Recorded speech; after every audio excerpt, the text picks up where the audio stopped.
Esto es Colmenafy. En breve, comenzamos.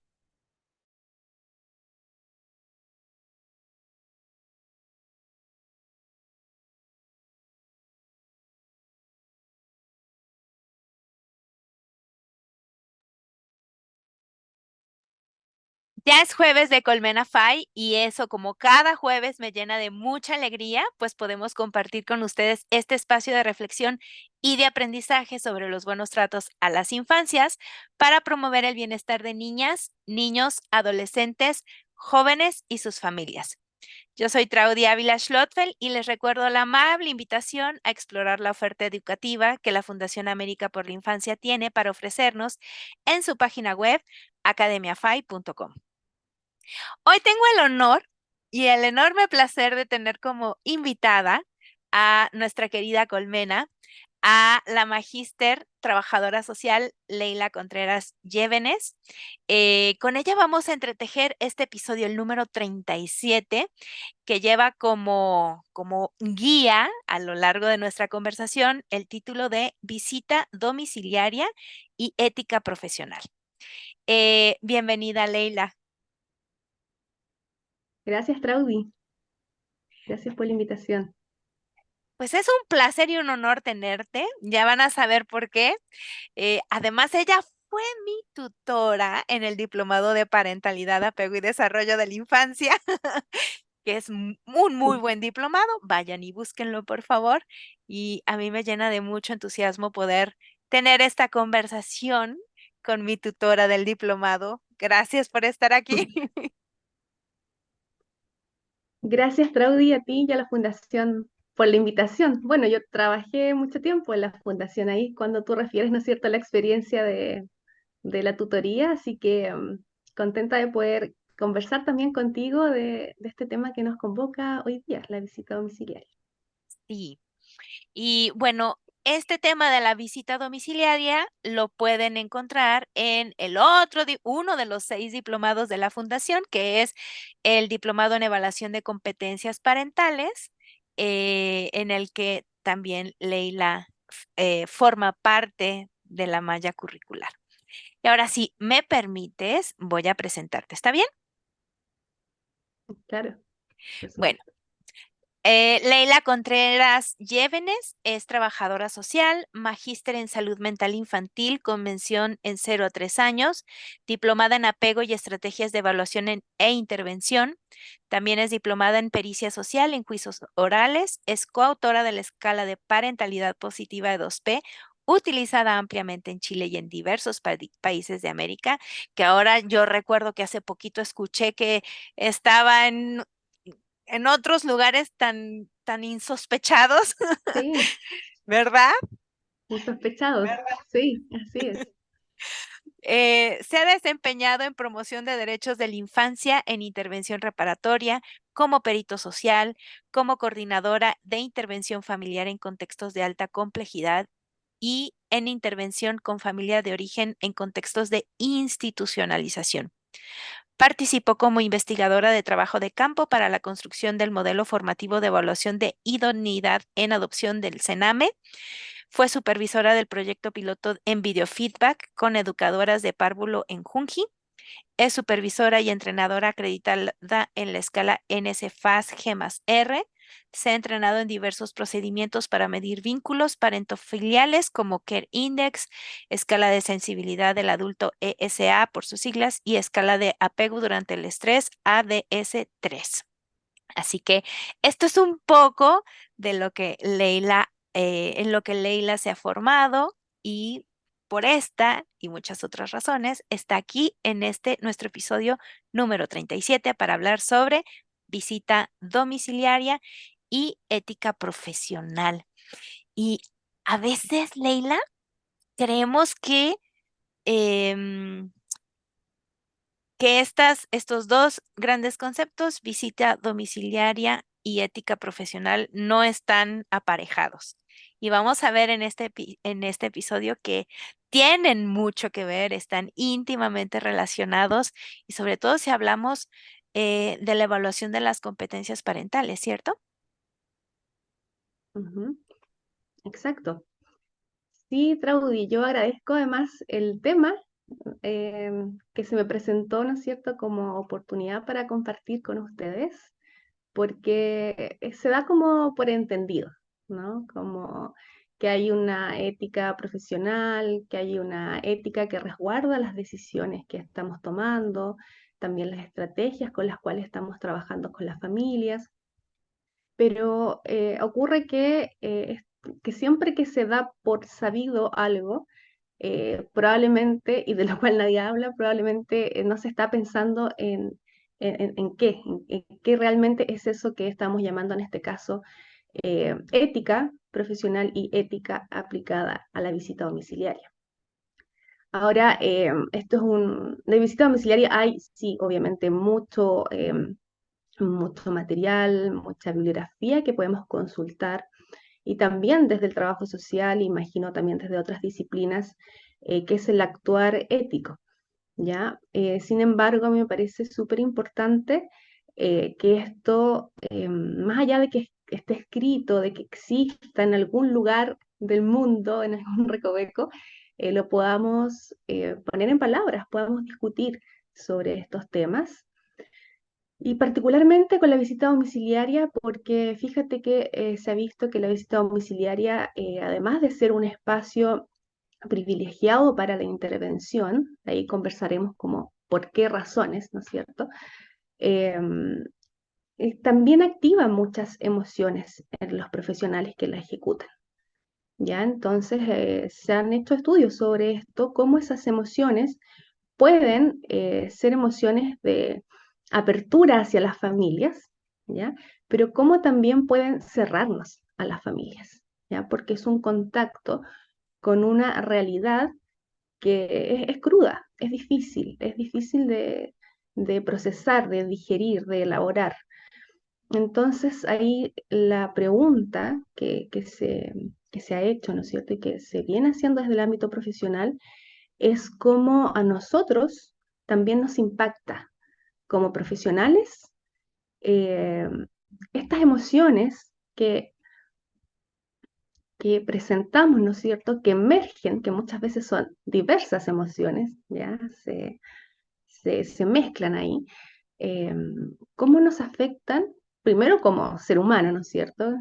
Que es evidente, pero cómo eso también afecta a la toma de decisiones.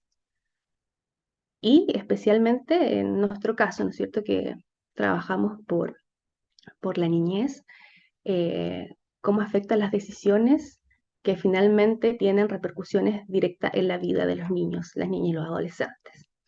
Entonces me parece que es un tema que vale la pena discutir y que no solamente vale la pena porque es un gusto personal, sino que además es necesario, ya es necesario y es prudente, ya es prudente y, ¿por qué no decirlo? También es urgente.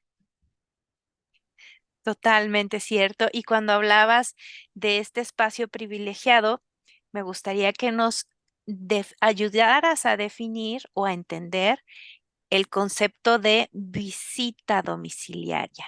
¿Cómo podríamos definir a la visita? Mm. ¿Es igual a la visita que yo hago como amiga de fulanita y voy a su casa, una visita social? ¿O qué características Mm. tiene una visita domiciliaria? Sí, claro, la visita domiciliaria eh, profesionalizada, ¿no es cierto?, tiene sus orígenes ya hace muchísimos años eh, digamos, principalmente, inicialmente en voluntarios, ya que se dedicaban a prestar ayuda a personas, ¿no es cierto?, en situaciones de dificultad, de pobreza, ¿no es cierto?, también muy ligado a temas médicos, de salud física principalmente. Pero luego, en estos voluntarios, en esta acción de estos voluntarios, Mary Richmond, que es quien profesionalizó el trabajo social, ¿no es cierto? Lo que hoy conocemos como profesión de trabajo social, se dio cuenta que en estos voluntarios había una acción, ¿no es cierto?, que generaba efectos muy positivos en las personas. Entonces dijo, a ver, tomemos esto profesionalicémoslo y veamos por qué es tan bueno, qué pasa, y qué tenemos que seguir haciendo, cómo podemos mejorar.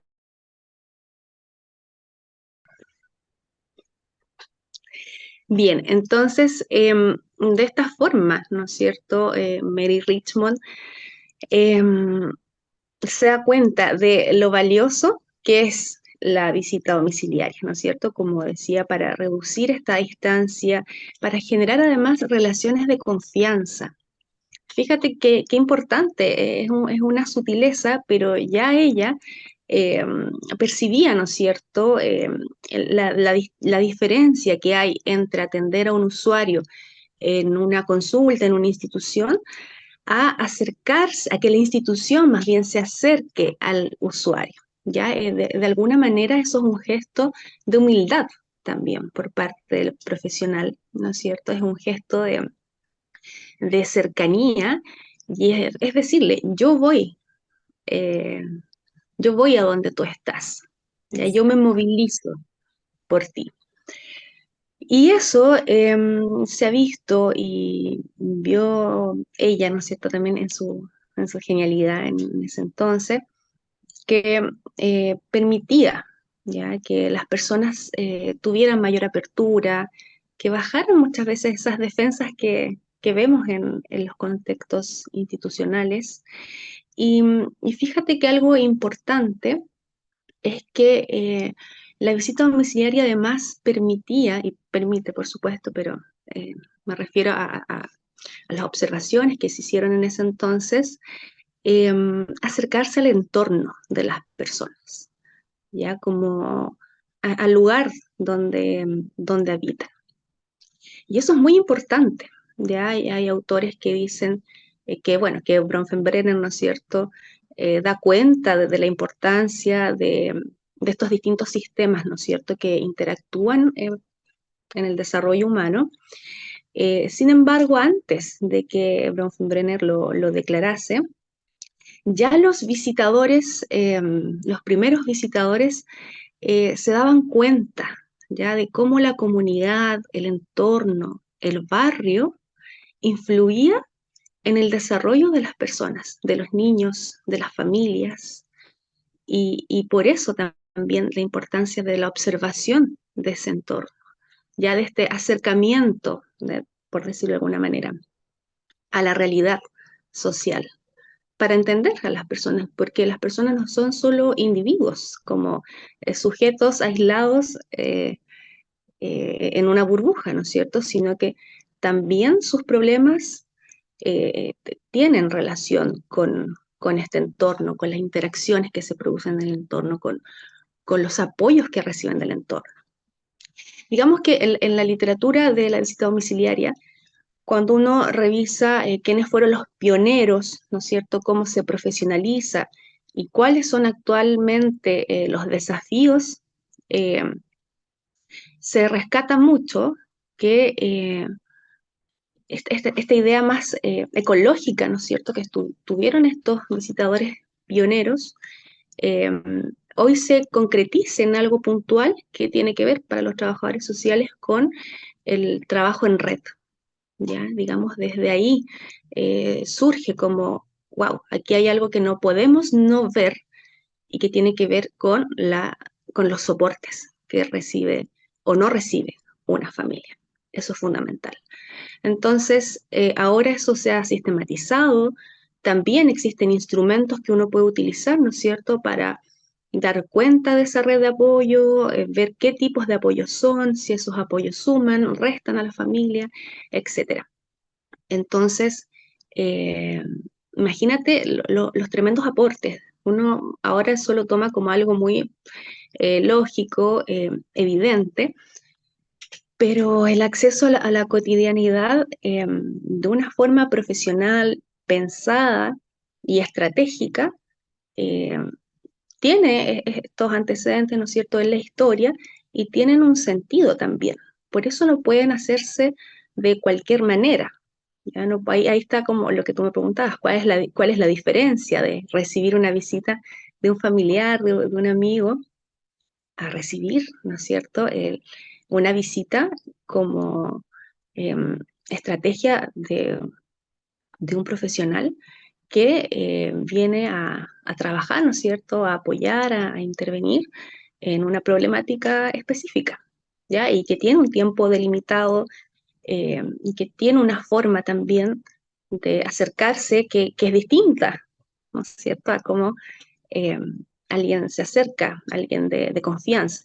Por eso los términos confianza, cotidianidad, privacidad, son tan importantes de analizar al momento de estudiar la visita domiciliaria. Oh, y aquí dijiste varias palabras que bien podrían ir en nuestro banco de palabras. Este, y ya nos diste algunas de estas características que hacen o que hacen especial a la visita domiciliaria. Primero, ir al hogar de alguien es que ese alguien te reciba, te abra el espacio de intimidad, porque es tu casa, ¿no? E ir a visitar a las familias en sus nichos nos permite también ver esto que nos habías dicho acerca del apoyo social, la ausencia o la presencia del apoyo social, y nos diste otras características. Tiene un tiempo delimitado, es decir, no vas como la tía o la mejor amiga y te avientas 2, 3 horas platicando con esta persona. eh, y además, la forma de acercarse a estas familias tiene características muy particulares, ¿cierto? Exacto. Y es que a la hora cuando nos hablaste de la confianza, la privacidad, es importante recordar que el hogar en el que nos desenvolvemos tiene una especial significación para todas las personas. Es este espacio privado, muy íntimo, muy cuidado, muy protegido, eh, en el que sucede toda esta cotidianidad. Y entonces la persona que hace o las personas que hacen la visita domiciliaria deberían de tener o deberíamos de tener esta, esta, esta, esta condición de un lugar especial de significación en la mente a la hora de ir a entrevistarnos con las familias, ¿cierto? Exacto, sí. Súper importante eso que mencionas, Traúl, porque cuando pensamos, ¿no es cierto?, esta cotidianidad eh, a la cual nos vamos a acercar, tenemos que entender también cómo esa cotidianidad y este acercamiento a la realidad de las personas, a su contexto, a su entorno, a lo más íntimo, ¿no es cierto?, es un gesto que se debe hacer desde el respeto, ¿ya? Y desde el permiso también para hacerlo. Em, y ahí está la fricción, ¿ya? Ahí está el problema muchas veces, que hay malas prácticas relacionadas a las visitas. Por ejemplo, visitas que no se avisan, visitas que no tienen en cuenta, no son sensibles culturalmente, que el profesional no tiene herramientas básicas, ¿no es cierto?, para establecer diálogos desde la empatía. Entonces se puede, eh, se puede convertir la visita en una gestión más, ya de checklist, como de ir a constatar, que también eso tiene que ver, que hay también, si uno revisa, ¿no es cierto?, registros de que eso se hizo también en algún momento de la historia, bueno, y todavía se hace, pero hoy somos críticos ante eso y no queremos que sea de esa forma necesariamente, porque igual hay distintos tipos de visitas. Ya yo estoy refiriéndome a aquellas que son más a largo plazo, con fines de intervención, y en los cuales estamos pensando en un primer momento de generar una alianza familiar y para luego entonces empezar, ¿no es cierto?, el trabajo propio eh, que mueve al profesional, ¿no es cierto?, para ofrecer ese servicio. Pero bueno, volviendo a la idea, cuando es este el caso, muchas veces se cae en hacer visitas de constatación de condiciones habitacionales, eh, un poco de, yo siempre digo como la visitadora social antigua. Antiguamente ahora somos trabajadores sociales, eh, pero cuando éramos visitadores está esa idea un poco en el imaginario también social de que la asistente iba, la visitadora iba a ver si había comida en la olla, cuántas camas habían, como constatar condiciones materiales. ¿Ya? Entonces ahora nos queremos distanciar, sin desconocer obviamente que la materialidad del ser humano es vital y por supuesto que en casos, por ejemplo, en que tienen que ver con una gestión más asistencial de poder proveer a las personas de aspectos materiales suficientes para que tengan una vida digna, independientemente de eso, y aún considerando eso, el profesional no puede eh, pensar la visita solamente desde un concepto práctico y utilitario, ¿ya? Como que nos tenemos que distanciar de esa concepción de la habitación como utensilio. Y entonces tenemos que acercarnos a una noción que nos permita entender que el habitar, ¿no es cierto?, ese espacio no solamente implica un sujeto dentro de un espacio objeto, sino que también se habitan las relaciones con esos objetos, ¿ya? Y con un conjunto de símbolos que están en esa condición doméstica.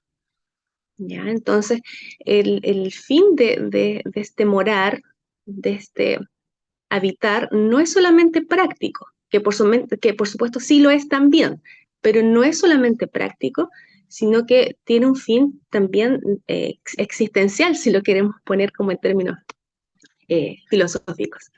Ya tiene que ver con quiénes somos en el día a día, cómo, cómo nos constituimos como sujetos y cómo nos relacionamos con esto que es, que es lo propio, o sea, que es parte además de mi identidad. Entonces uno cuando hace una visita también observa, por ejemplo, los objetos que son preciados para la familia, lugares que son importantes para la familia, fotografías que solamente tienen un sentido en la historia de esa persona, ¿ya? Y que por lo tanto es parte de su identidad. Entonces no podríamos desconocer esa dimensión tan importante que es la dimensión identitaria de la cotidianidad, más allá de lo habitacional como un utensilio, como algo práctico.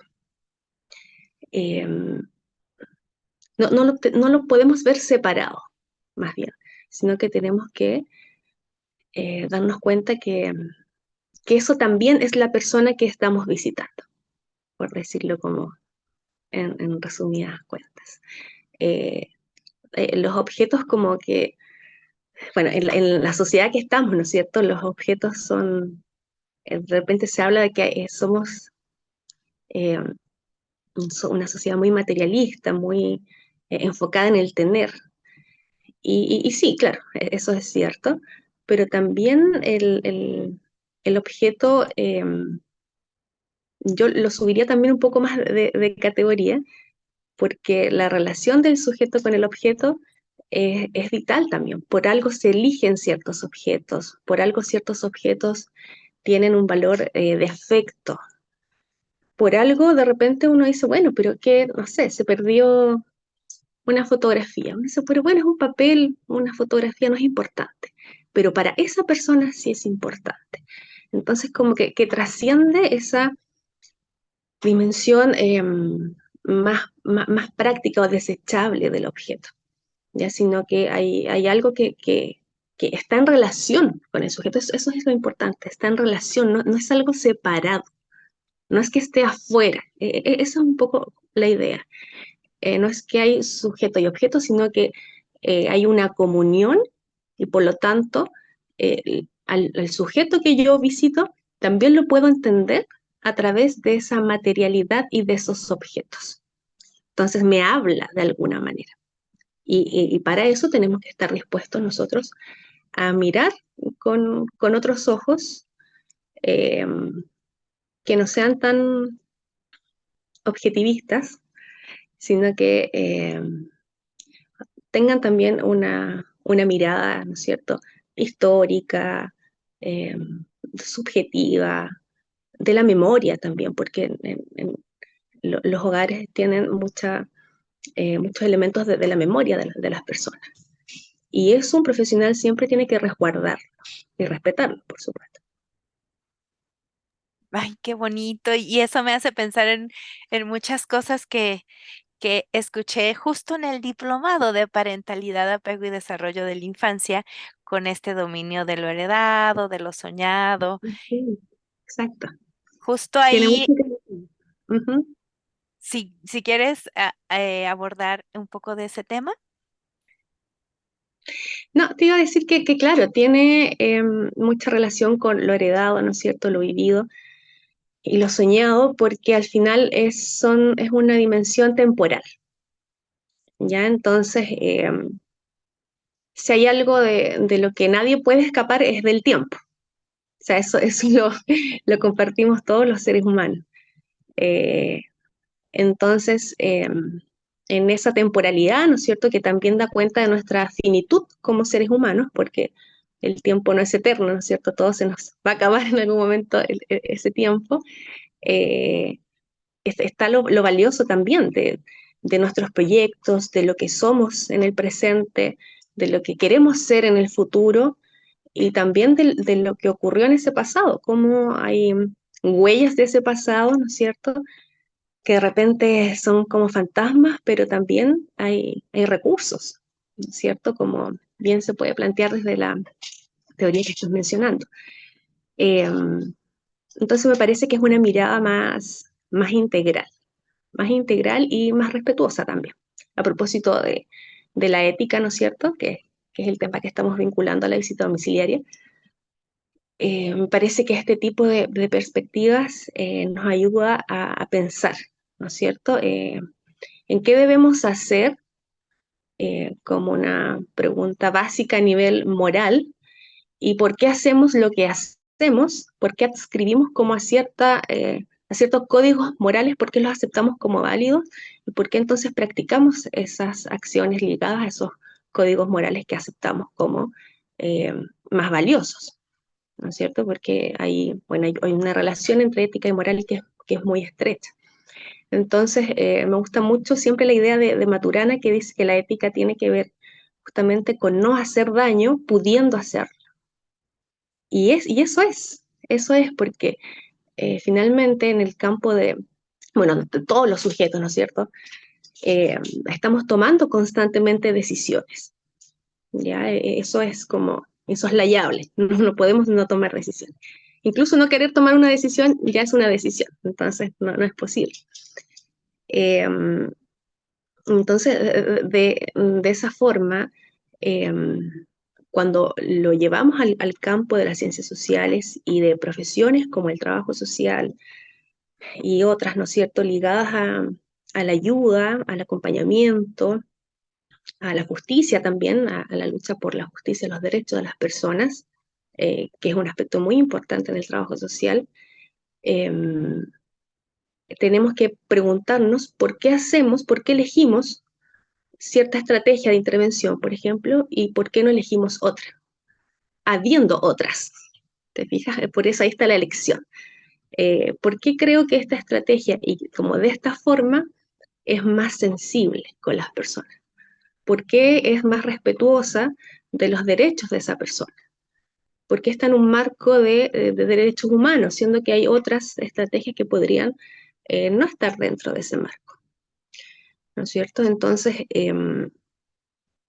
desde ahí vamos construyendo argumentos también, argumentos que nos permiten defender ciertas formas de intervenir eh, que son, que justamente obedecen a un marco de la ética profesional que es más sensible y más respetuoso de los derechos de la infancia, de los derechos humanos en general, ¿no es cierto? Y que son sensibles también a la historia, a los contextos políticos, sociales, que nunca pueden ser indiferentes para un profesional. ¿Ya? Eso también sería poco ético, no tenerlos en consideración, no tenerlos presentes. Por eso muchas veces las eh, estrategias, ¿no es cierto? Sí, estrategias profesionales, modelos, enfoques que son muy buenos, ya que tienen resultados, que tienen evidencia, son o pueden ser criticados porque, o se les critica más bien, ¿ya? No porque se cuestione la efectividad de la práctica, sino que porque están muy aislados o no conllevan, no se preguntan cuál es el efecto a nivel social y político de lo que está implementando, aunque sea muy exitoso. Entonces, eso, por ejemplo, ya es una decisión.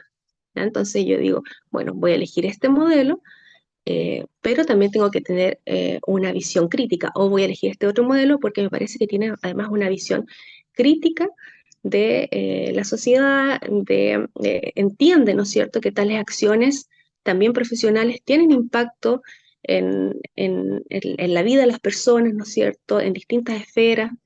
Entonces, como que complejiza un poco más, a propósito del modelo ecológico, eh,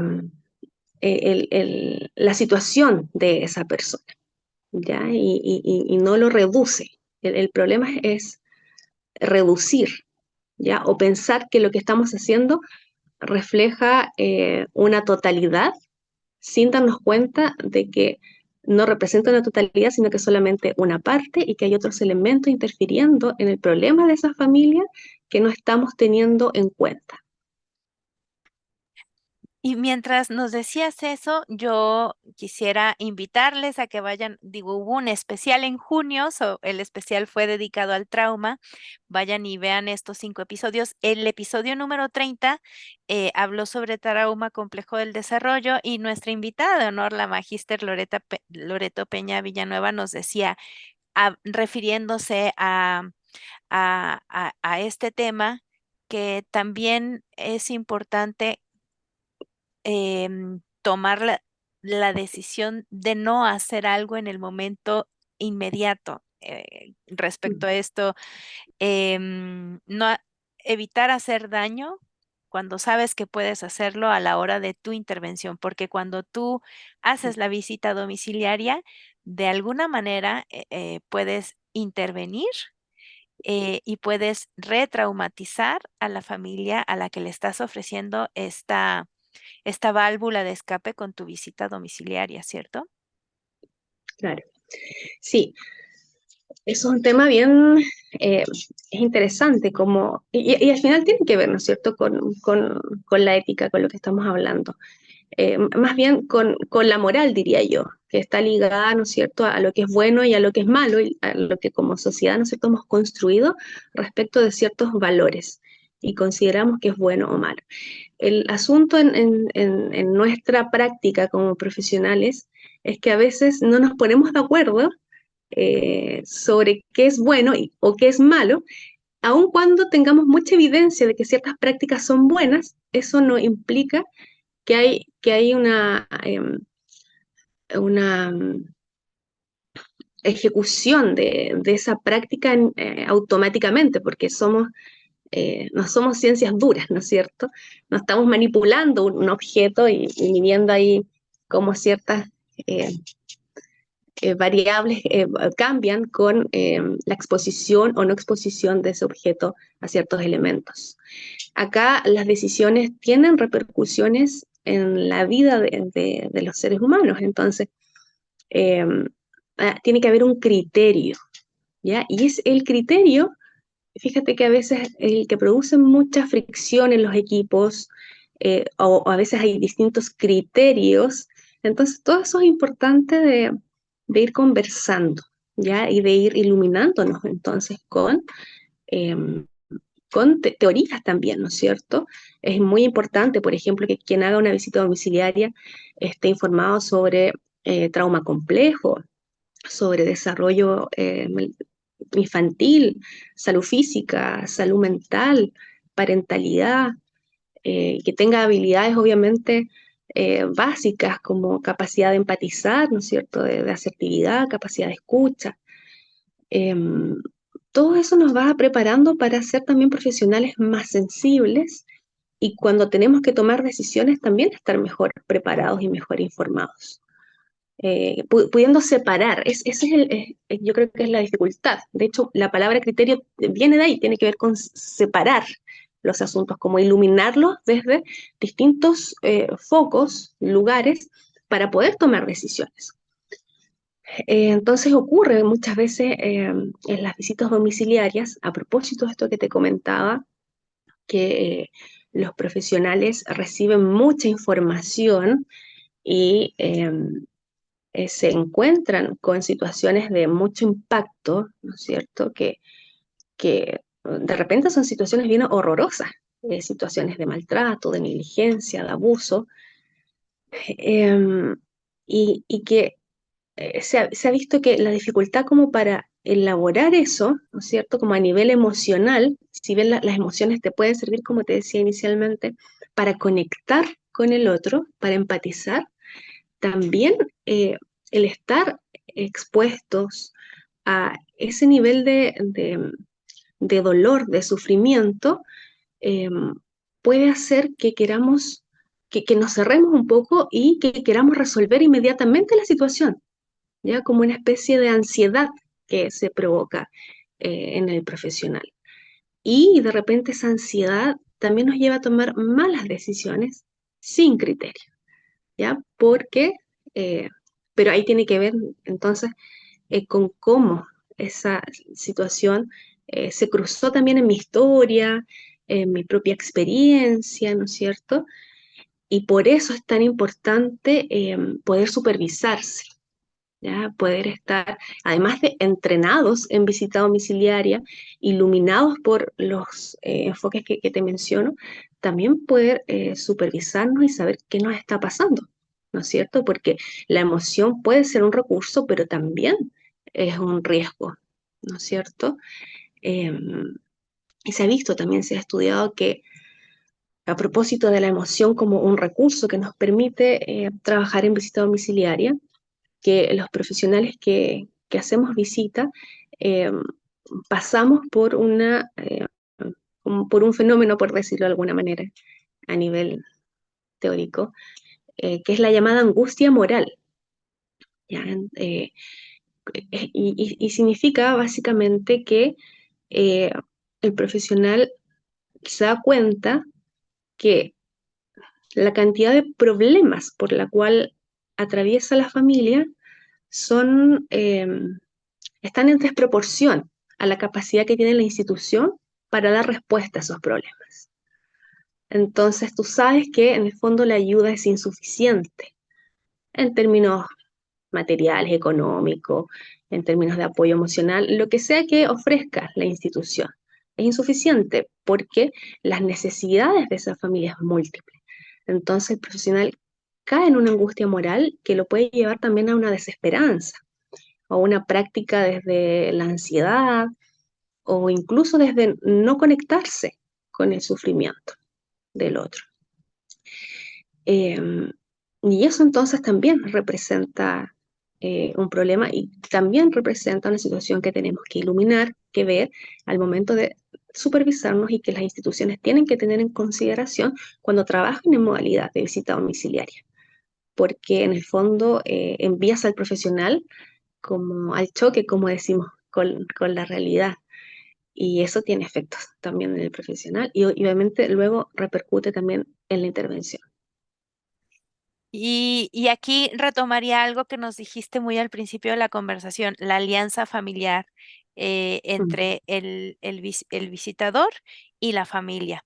Y es que en este acto de ir a visitar a las familias en la intimidad de sus domicilios y en la cotidianidad y en las interacciones, en estos en lo verbal y en lo no verbal, en lo dicho y en lo no dicho, en su biografía, en esto del dominio de lo heredado, de lo vivido y de lo soñado que vemos a través de la corporalidad del otro, estos guiones que se construyeron a lo largo de su historia y que se interpretan en el hoy, aquí y el ahora, pues es en esta visita en donde esta alianza se da a través del vínculo que el visitador tendrá o no la capacidad de ofrecer desde la seguridad, esto que nos decías de la apertura, el diálogo.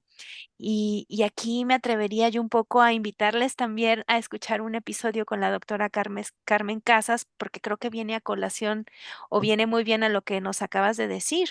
Em, la familia de origen del terapeuta, qué tan importante es que este terapeuta tenga bastante bien identificados sus banderitas rojas, sus detonantes a la hora, porque son historias del visitador o los visitadores o las personas visitadoras ponen al servicio de las familias visitadas, ponen al servicio su historia, es decir, se comparten historias, guiones, cuerpo, y todo esto que tiene que ver con con la parentalidad o cualquier otro tema relacionado a la acción de la visita domiciliaria, ¿cierto? Totalmente. Eso es algo que debiésemos hacer, bueno, siempre, ¿no es cierto? Trabajemos haciendo visitas o no, porque obviamente hay un cruce ahí que es inevitable, porque trabajamos también Ujú, con otros seres humanos, como que somos parte también del campo de trabajo en el cual nos movemos profesionalmente, también nosotros formamos parte de esos sujetos, también tenemos historia, también tenemos situaciones traumáticas, ¿no es cierto? De hecho, se ha visto que, recuerdo una vez analizando todo el tema de las experiencias adversas, que los profesionales que trabajaban ayudando a las personas, llámese psicólogos, trabajadores sociales, incluso habían estado expuestos a más experiencias traumáticas. Entonces, imagínate lo que pasa, lo que se puede activar. Si bien eso tiene un componente que puede ser muy positivo, ¿no es cierto? Como dice Boris Cyrulnik, que ese dolor, ese sufrimiento puesto después al servicio del otro para apoyarlo implica haber atravesado un proceso de resiliencia y que contribuye finalmente y te da cierta sensibilidad también para trabajar estos temas. Por otra parte, también puede activar ciertas emociones, ciertas experiencias. Entonces, por lo tanto, hay que estar constantemente revisando. Y fíjate que ahí es relevante la idea que existe respecto de que cuando estamos en visita domiciliaria, tenemos que trabajar como atentos a dos focos, en dos niveles, y que por eso es compleja igual la intervención en la visita porque primero tienes que estar observando, ¿no es cierto? Y saber muchas cosas, saber de dinámica familiar, saber de trauma, de salud mental, ¿no es cierto? Mirar, escuchar atentamente, una escucha activa, tienes que estar en ese nivel y además estás en otro nivel que es el procesamiento, ¿no es cierto?, de esta información que muchas veces produce este impacto emocional y remueve muchos elementos propios. Entonces tienes que estar atento a qué estás observando, responder a las personas sensiblemente, eh, ser respetuoso también, ¿no es cierto? Hacer entrevistas que sean eh, bien realizadas, básicamente, con todas las estrategias que eso implica. Y por otra parte, estás analizando, estás pensando y como la visita implica este contacto con esta realidad, que muchas veces tiene aspectos que son dolorosos y que no tienen relación, y ahí hay otro problema, podría ser otro asunto a tratar, que muchas veces se distancia, ¿no es cierto?, de la vida misma del profesional, ya que no tiene relación con su cotidianidad, no son las mismas formas del vivir, por decirlo de alguna manera, de una persona, no sé, que está en situación de extrema vulnerabilidad o en situación de calle, a un profesional que lo va a visitar. Obviamente hay un tema ahí también, ¿no es cierto?, eh, social que distancia al uno del otro. Entonces, el estar expuesto muchas veces a otras realidades, ¿no es cierto?, que son distintas, eh, también implica que el profesional tiene que, obviamente, regular esa emoción que está sintiendo o que lo está invadiendo para poder ser empático. ¿Ya? No puede como ser extremadamente exagerado si es que ve, no sé, algo que le parece que no está bien, porque de acuerdo a sus valores y a sus prácticas, eso no es correcto. ¿Ya? No, no puede hacerlo como lo haría alguien espontáneamente. Tiene que regularse y ir manejando este mundo interno, ¿ya? De acuerdo a la información que va recibiendo y a la vez ser empático. Entonces, requiere de muchas habilidades, de mucho entrenamiento, ¿ya? Porque si no, también eso puede tener, las malas intervenciones tienen obviamente efectos también en, en, en la intervención, en la posibilidad de generar alianzas con las familias. Eh, entonces, es muy importante lo O- que mencionas también. ok, entonces creo que hemos abordado varias aristas del tema de la visita domiciliaria y la ética profesional. Nos has definido qué significa esto, algunas características de la visita domiciliaria, por qué es importante hablar de la cotidianidad cuando estamos hablando de la visita domiciliaria, no solamente de la cotidianidad de la familia en el proceso de evaluación, sino también de la cotidianidad del evaluador, de la persona evaluadora y la brecha que pudiera existir en esta cotidianidad entre la persona evaluadora y las familias evaluadas.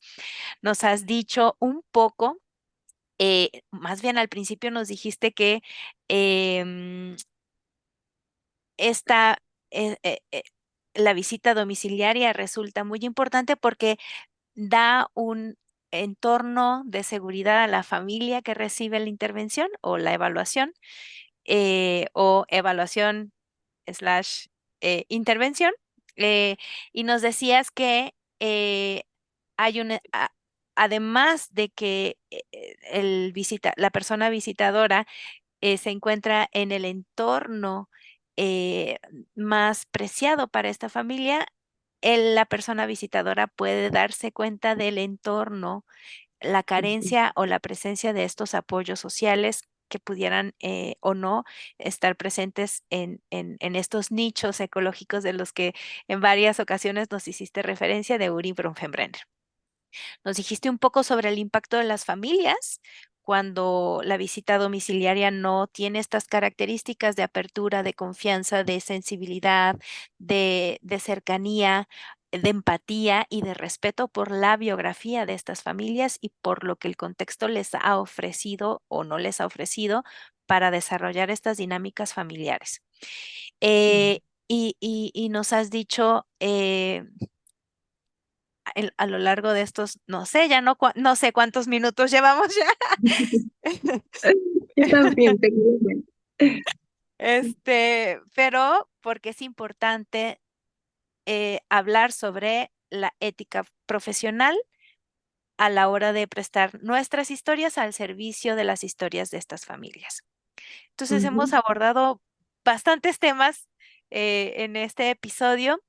Y me gustaría preguntarte si hay algo antes de cerrar este primer gran bloque que quisieras tú, eh, con lo que quisieras tú cerrar este digamos, esta primer parte de la conversación para que vayamos a la segunda. No, mira, solamente mencionar que hay aspectos también críticos de los que yo conversé ahora contigo y que sería importante que los colegas que están interesados en estudiar visita domiciliaria también los puedan abordar y conocer, que tiene que ver con la transparencia, ya que no lo voy a abordar ahora porque no nos daría el tiempo, pero es un fenómeno que también se ha estudiado, que lo han visto trabajadores sociales y también psicólogos, y hay un texto que me gusta mucho, que lo trabajamos también en las clases en algún momento en la fundación, que se llama La transparencia de la pobreza, de Marchand, es el autor, y que explica algo que también había visto Nidia Elwin, ¿no es cierto?, que es trabajadora social, eh, respecto de cómo las personas también muchas veces se hacen transparentes eh, como una forma de defenderse frente a las instituciones.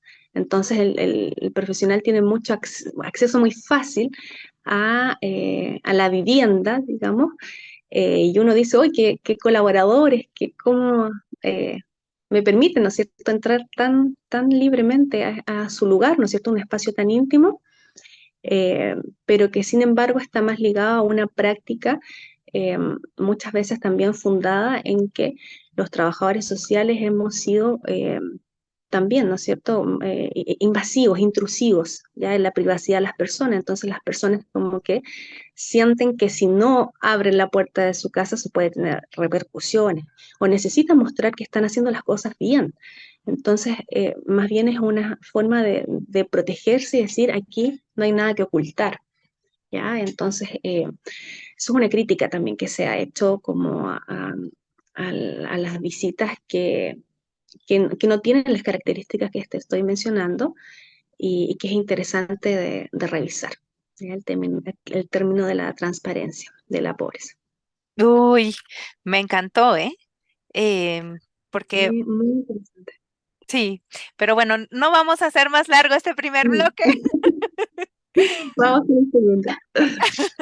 Vamos entonces al segundo y ya nos diste una pequeña parte del segundo bloque porque en este segundo bloque le pido a las personas invitadas que nos inviten a leer alguna biografía relacionado con el tema y ya nos dijiste que el texto este de la transparencia de la pobreza de Marchand, Ujú, ujú, sí. este, es una de esas bibliografías que hay que ir a revisar. ¿Tienes algún otro material que nos recomiendes? Hay mucho. Podría recomendar también a Doncelot. Hay papers también de Grout respecto de estos fenómenos, ¿no es cierto?, emocionales que producen en los trabajadores sociales el impacto, ¿no es cierto?, con la realidad. Em, También podemos encontrar, ¿no es cierto?, en los programas de visita domiciliaria que se instalan en Estados Unidos, que hay muchos, en el fondo, modelos de visita domiciliaria. Entonces, se puede revisar también esos modelos. Lori Rockman y Mark Innocenti también tienen ahí una escala, ¿no es cierto?, que permite qué observar en la visita.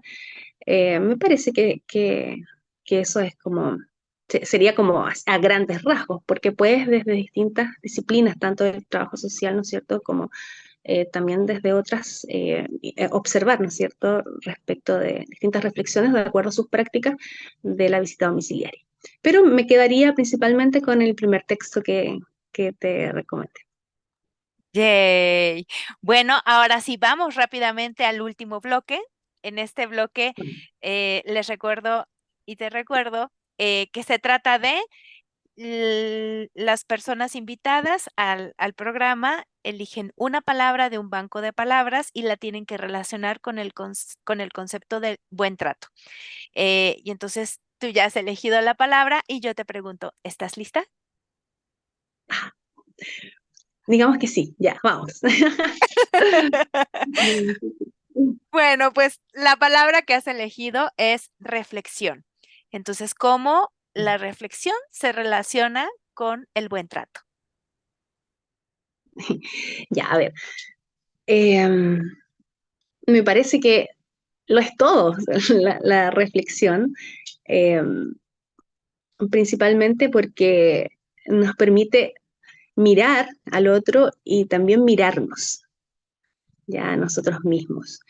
Y los buenos tratos no pueden ser tales si no somos capaces de considerar al otro como un otro legítimo, como una persona. ¿no es cierto? Entonces, en la medida en que puedo reflexionar acerca de eso, puedo pensarlo y también sentirlo, eh, y darme cuenta que a mí también me pasan cosas, ¿no es cierto? Especialmente en situaciones de estrés, que es donde más se pone ahí en juego, ¿no es cierto? El buen trato, creo que es fundamental.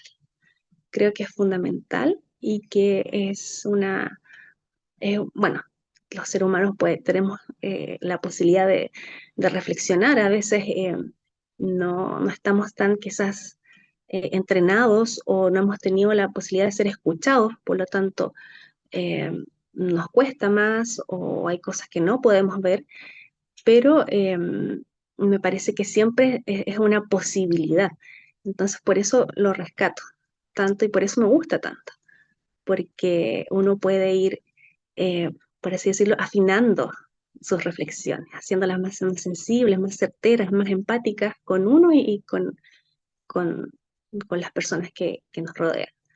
Eh, entonces, en la medida que eso exista, me parece que los seres humanos tenemos posibilidades maravillosas de generar buenos tratos, especialmente con los niños, las niñas, que es lo que nos mueve. Así es.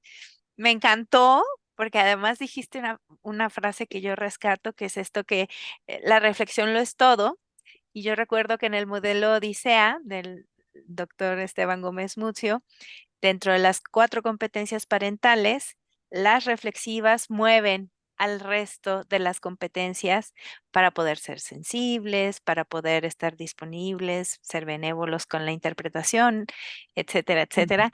Y rescato esto otro que dijiste, es justo en los momentos de estrés en donde se pone a prueba nuestras Totalmente. capacidades o nuestras habilidades, y es muy cierto. Así que bueno, muchísimas gracias, Leila, por todos los esfuerzos que has tenido que hacer para conectarte el día de hoy. ¡Lo Sí, sí, pero logramos! no logramos. Fue ahí una odisea de fondo. Pero lo logramos. Salimos adelante con este capítulo. Muchas gracias por la invitación y éxito. Felicitaciones también por el trabajo que has hecho, que me comentaste antes, ¿no es cierto?, de que empezáramos eh, esta grabación y que sirva además a muchos colegas y personas que quieran eh, escucharla. Así es, muchas gracias a ti por todo. Gracias, ya que estamos en los agradecimientos, gracias a las personas que nos hicieron la distinción de acompañarnos, ya sea en la versión podcast en nuestro canal de Spotify, nos encuentran como Colmenafy. Gracias a las personas que nos acompañaron en la transmisión de este estreno en el canal de YouTube. Nos encuentran como @América por la Infancia. Síganos en nuestras redes sociales, @América por la Infancia en Instagram, @América por la Infancia en Facebook. Y vayan a revisar nuevamente la oferta educativa de América por la Infancia en academiafy.com. Leila y otras personas profesionales de las infancias y de la salud mental están en al menos 1 o 2 diplomados. Leila la van a encontrar en 2 de ellos, parentalidad, apego y desarrollo de la infancia y evaluación de las competencias parentales. Estoy casi segura de que pueden matricularse en estos 2 diplomados. Y gracias infinitas a Javier Lenis por el trabajo que hace para que este episodio salga en el canal de YouTube. Y gracias a Carlos Díaz por las imágenes tan bellas promocionales que diseña para la Fundación América por la Infancia. Nos vemos el próximo jueves de Colmenafay y los esperamos y las esperamos para entretejer el episodio número 38. Lindo fin de semana. Chao.